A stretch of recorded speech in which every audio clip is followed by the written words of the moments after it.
ಅನುದಾನದಲ್ಲಿ ಇನ್ನೂ ತಾರತಮ್ಯ ಮಾಡ್ತಾ ಇದೆ. ಅದನ್ನ ನಮ್ಮ ರಾಜ್ಯದ ಎಂಪಿಗಳು ಕೇಳಲಿ ಅನ್ನೋದು ಕೂಡ ಸಿದ್ದರಾಮಯ್ಯ ನೋಡಿ, ಬರ್ತಕ್ಕಂಥ ಅನುದಾನವನ್ನ ಕೇಂದ್ರ ಸರ್ಕಾರದ ಯೋಜನೆಗಳನ್ನ ಯಾವ ರೀತಿ ತಡೆ ಹಿಡಿತಕ್ಕಂಥ ಕೆಲಸ ರಾಜ್ಯ ಸರ್ಕಾರ ಮಾಡ್ತಾ ಇದೆ ಅದನ್ನು ಕೂಡ ಸದನದಲ್ಲಿ ಮಾತನಾಡ್ತೇವೆ. ಉದಾಹರಣೆಗೆ ಒಂದೇ ಒಂದು ಉದಾಹರಣೆ ಕೊಡ್ತೇನೆ ನಿಮಗೆ. ಇವತ್ತು ನ್ಯಾಷನಲ್ ಹೈವೇ ಇಡೀ ದೇಶದಲ್ಲಿ, ಯಾಕಂದ್ರೆ ಪ್ರಧಾನಮಂತ್ರಿಗಳ ಕನಸಿನ ಕೂಸದು, ಇಡೀ ದೇಶದಲ್ಲಿ ಇವತ್ತು ಹೆದ್ದಾರಿಗಳು ಅಭಿವೃದ್ಧಿ ಆಗಬೇಕು, ಹೆದ್ದಾರಿಗಳು ಅಭಿವೃದ್ಧಿ ಆಗಬೇಕು ಅಂತ ಹೇಳಿದ್ರೆ ಇವತ್ತು ರಾಜ್ಯದ ಅಭಿವೃದ್ಧಿಗೂ ಕೂಡ ಅದು ಪೂರಕವಾಗಿರ್ತದೆ. ಇಡೀ ದೇಶದಲ್ಲಿ ಕರ್ನಾಟಕ ರಾಜ್ಯ ಇವತ್ತು ನ್ಯಾಷನಲ್ ಹೈವೇ ಅಭಿವೃದ್ಧಿನಲ್ಲಿ ಬಹಳ ಹಿಂದುಳಿದಿದೆ. ಕಾರಣ ಏನಪ್ಪಾ ಅಂತ ಹೇಳಿದ್ರೆ ರಾಜ್ಯ ಸರ್ಕಾರ ಲ್ಯಾಂಡ್ ಅಕ್ವಿಸಿಷನ್ ವಿಚಾರದಲ್ಲಿ ಆಸಕ್ತಿಯನ್ನು ತೆಗೆದುಕೊಳ್ತಾ ಇಲ್ಲ. Because of the delay in land acquisition ಇವತ್ತು ನಮ್ಮ ರಾಜ್ಯದಲ್ಲಿ ಇವತ್ತು ನ್ಯಾಷನಲ್ ಹೈವೇಗಳು ಕೂಡ ಸಮರ್ಪಕವಾಗಿ ಇವತ್ತು ವೇಗದ ಇದರಲ್ಲಿ ಇವತ್ತು ಅಭಿವೃದ್ಧಿ ಮಾಡೋದಕ್ಕೆ ಸಾಧ್ಯ ಆಗ್ತಾ ಇಲ್ಲ. ಇದು ಈ ರಾಜ್ಯ ಸರ್ಕಾರದ ನಡವಳಿಕೆ. ಪ್ರವಾಸಿಗರಿಗೆ ದುಡ್ಡು ಕೊಟ್ಟು ನೋಡಬೇಕಾಗಿರ್ತಕ್ಕಂಥ ಪರಿಸ್ಥಿತಿ ರಾಜ್ಯ ಸರ್ಕಾರ ಅಂತ ತೀರ್ಮಾನ ಕೂಡ ತೆಗೆದುಕೊಳ್ತಾ ಇದೆ. ರಾಜ್ಯದಲ್ಲಿ ಅಭಿವೃದ್ಧಿ ಇಲ್ಲ, ಅಭಿವೃದ್ಧಿಗೆ ಹಣವನ್ನು ಕ್ರೋಢೀಕರಿಸೋದಕ್ಕೆ ಮುಖ್ಯಮಂತ್ರಿಗಳಿಗೆ, ಹಣಕಾಸಿನ ಸಚಿವರಿಗೆ ಸಾಧ್ಯ ಆಗ್ತಾ ಇಲ್ಲ.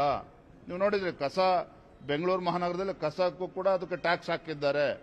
ಈಗ ವಿಧಾನಸೌಧ ನೋಡೋದಕ್ಕೆ ಬರ್ತಕ್ಕಂಥ ಪ್ರವಾಸಿಗರು ಕೂಡ ದುಡ್ಡು ಕೊಟ್ಟು ನೋಡಬೇಕಾಗಿದೆ. ಅಂದ್ರೆ ಎಲ್ಲೋ ಒಂದ್ ಕಡೆ ಮುಖ್ಯಮಂತ್ರಿಗಳು ಸತ್ಯವನ್ನ ಮರೆಮಾಚಿ ತಮ್ಮ ಗ್ಯಾರಂಟಿಗಳಿಗೆ ಹಣವನ್ನು ಕ್ರೋಢೀಕರಿಸೋದಕ್ಕೆ ಸಾಧ್ಯ ಆಗದೇನೆ, ರಾಜ್ಯದಲ್ಲಿ ಅಭಿವೃದ್ಧಿಗೋಸ್ಕರ ಹಣವನ್ನು ಕೊಡೋದಕ್ಕೆ ಸಾಧ್ಯ ಆಗದೇನೆ, ಶಾಸಕರುಗಳು ತಮ್ಮ ಕ್ಷೇತ್ರದ ಅಭಿವೃದ್ಧಿಗೆ ನೋಡಿ ಬರ್ತಕ್ಕಂಥ ಅನುದಾನವನ್ನ ಕೇಂದ್ರ ಸರ್ಕಾರದ ಯೋಜನೆಗಳನ್ನ ಯಾವ ರೀತಿ ತಡೆ ಹಿಡಿತಕ್ಕಂಥ ಕೆಲಸ ರಾಜ್ಯ ಸರ್ಕಾರ ಮಾಡ್ತಾ ಇದೆ ಅದನ್ನು ಕೂಡ ಸದನದಲ್ಲಿ ಮಾತನಾಡ್ತೇವೆ.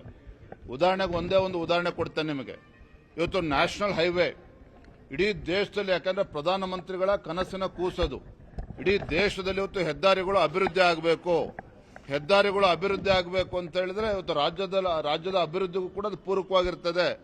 ಇಡೀ ದೇಶದಲ್ಲಿ ಕರ್ನಾಟಕ ರಾಜ್ಯ ಇವತ್ತು ನ್ಯಾಷನಲ್ ಹೈವೇ ಅಭಿವೃದ್ಧಿನಲ್ಲಿ ಬಹಳ ಹಿಂದುಳಿದಿದೆ. ಕಾರಣ ಏನಪ್ಪಾ ಅಂತ ಹೇಳಿದ್ರೆ ರಾಜ್ಯ ಸರ್ಕಾರ ಲ್ಯಾಂಡ್ ಅಕ್ವಿಸಿಷನ್ ವಿಚಾರದಲ್ಲಿ ಆಸಕ್ತಿಯನ್ನು ತೆಗೆದುಕೊಳ್ತಾ ಇಲ್ಲ.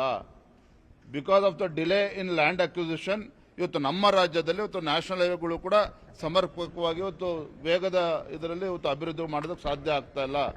ಇದು ಈ ರಾಜ್ಯ ಸರ್ಕಾರದ ನಡವಳಿಕೆ. ಪಾರ್ಕಿಂಗ್ ವಿಚಾರದಲ್ಲಿ ಟೋಯಿಂಗ್ ಅಲ್ಲಿ ಕ್ರಿಮಿನಲ್ ಕೇಸ್ ರಾಜ್ಯ ಸರ್ಕಾರ ಹೋಗ್ತಾ ಇದೆ. ನೋಡ್ರಿ, ರಾಜ್ಯ ಸರ್ಕಾರ ಹಣಕಾಸಿನ ಕೊರತೆ ಕಾಡ್ತಾ ಇದೆ. ಬಹುಶಃ ಪ್ರಪ್ರಥಮ ಬಾರಿಗೆ ಇವತ್ತು ವಿಧಾನಸೌಧದಲ್ಲಿ ಪ್ರವಾಸಿಗರಿಗೆ ದುಡ್ಡು ಕೊಟ್ಟು ನೋಡಬೇಕಾಗಿರ್ತಕ್ಕಂಥ ಪರಿಸ್ಥಿತಿ ರಾಜ್ಯ ಸರ್ಕಾರ ಅಂತ ತೀರ್ಮಾನ ಕೂಡ ತೆಗೆದುಕೊಳ್ತಾ ಇದೆ. ರಾಜ್ಯದಲ್ಲಿ ಅಭಿವೃದ್ಧಿ ಇಲ್ಲ, ಅಭಿವೃದ್ಧಿಗೆ ಹಣವನ್ನು ಕ್ರೋಢೀಕರಿಸೋದಕ್ಕೆ ಮುಖ್ಯಮಂತ್ರಿಗಳಿಗೆ, ಹಣಕಾಸಿನ ಸಚಿವರಿಗೆ ಸಾಧ್ಯ ಆಗ್ತಾ ಇಲ್ಲ.